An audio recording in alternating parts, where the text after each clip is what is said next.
L'année 2016 de la course à obstacles en France, on fait le bilan, c'est maintenant. «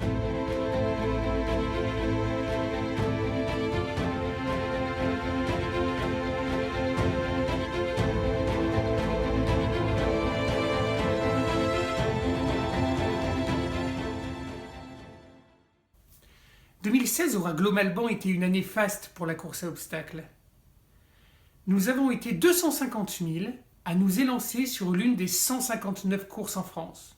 Cela représente 310 000 dossards distribués, 10 millions d'obstacles franchis et 3,5 millions de kilomètres parcourus. Pour vous donner une idée, c'est 4 fois l'aller-retour de la Terre à la Lune. Entre 2015 et 2016, la discipline aura connu une croissance d'environ 15%. Et pourtant, ce n'était pas gagné. En effet, les attentats de Nice ont profondément modifié le paysage de la course à obstacles. Après ces événements tragiques, 10 courses à obstacles ont été annulées. Nous avons pu également voir que du jour au lendemain, certaines courses enregistraient 80% d'inscriptions en moins chaque jour. Et cela n'est jamais réellement remonté. 2016 aura également été l'année de la première blessure grave pour la course à obstacles en France. Mais 2016 aura aussi été l'une des années records en termes de blessures, avec très peu de blessures et beaucoup moins d'évacuations que les autres années.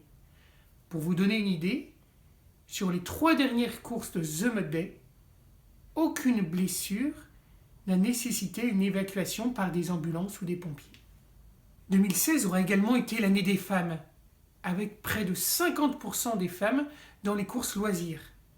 C'est aussi l'année de la parité en termes de gains, puisque dans les compétitions mondiales comme européennes, toutes compétitions confondues, que ce soit en Europe et dans le monde, les femmes reçoivent désormais le même montant que les hommes. 2016 aura également été l'année d'un profond changement dans la course à obstacles français et dans son visage. Désormais, 5 séries majeures se partagent 50% des dossards. La ruée des Fadas, c'est 34 000, 27 000 pour Somad, 24 000 pour Frappaningue et enfin 17 000 pour Spartan Race. Enfin, 2016 aura été l'année des révélations pour les coureurs à obstacles qui recherchent la performance, avec notamment un titre de vice-champion d'Europe et un titre de champion du monde des 19-24 ans pour le français Grégoire Rezzonico. Je vous donne rendez-vous pour un bilan plus complet le 21 janvier prochain lors de la soirée des obstacles d'or. En attendant, je vous souhaite d'excellentes fêtes.